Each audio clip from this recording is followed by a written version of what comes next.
Aramco, Safety Supervisor, Interview, Question and Answer. Question: how do you handle stress and pressure in your role as a safety supervisor? Handling stress and pressure involves staying organized, prioritizing tasks, and maintaining a proactive approach to problem solving. I also practice stress relief techniques such as regular exercise and mindfulness. When faced with high-pressure situations, I focus on clear communication, delegate tasks when necessary, and rely on my training and experience to make informed decisions. Question: describe a situation where you had to collaborate with other departments to achieve a safety goal. In a previous role, we needed to improve the safety of our warehouse operations.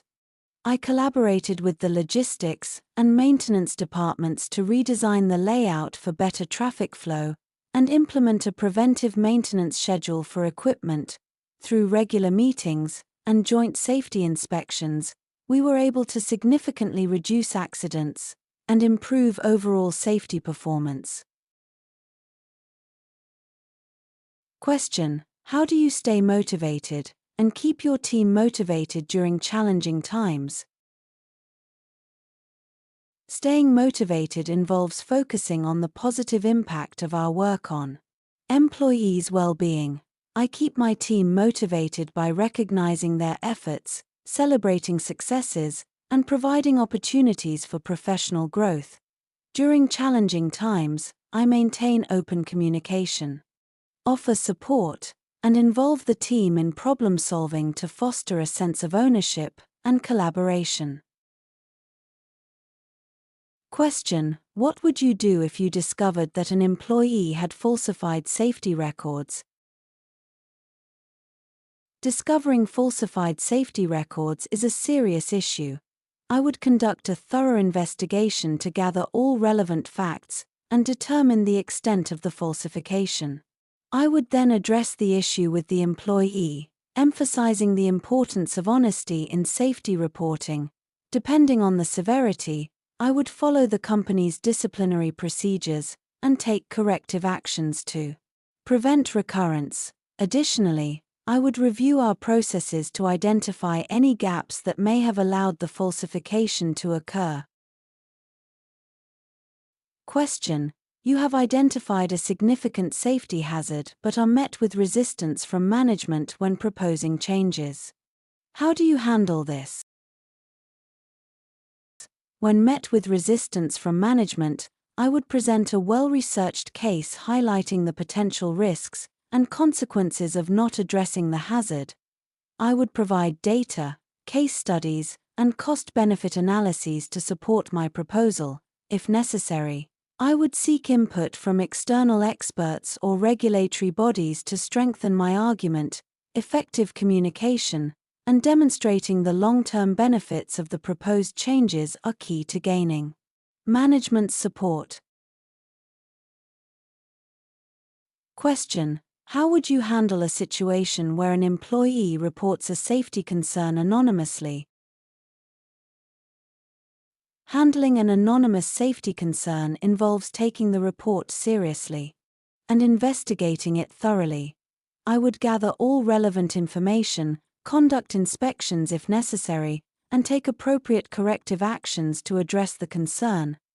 I would also communicate to all employees the steps taken to resolve the issue, ensuring that confidentiality is maintained, and encouraging a culture of reporting safety concerns without fear of retaliation. Question: describe how you would conduct a safety audit of a new facility.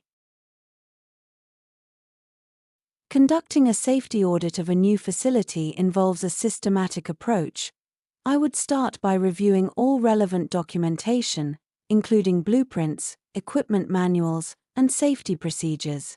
Next, I would conduct a physical inspection of the facility, checking for compliance with safety regulations and identifying potential hazards.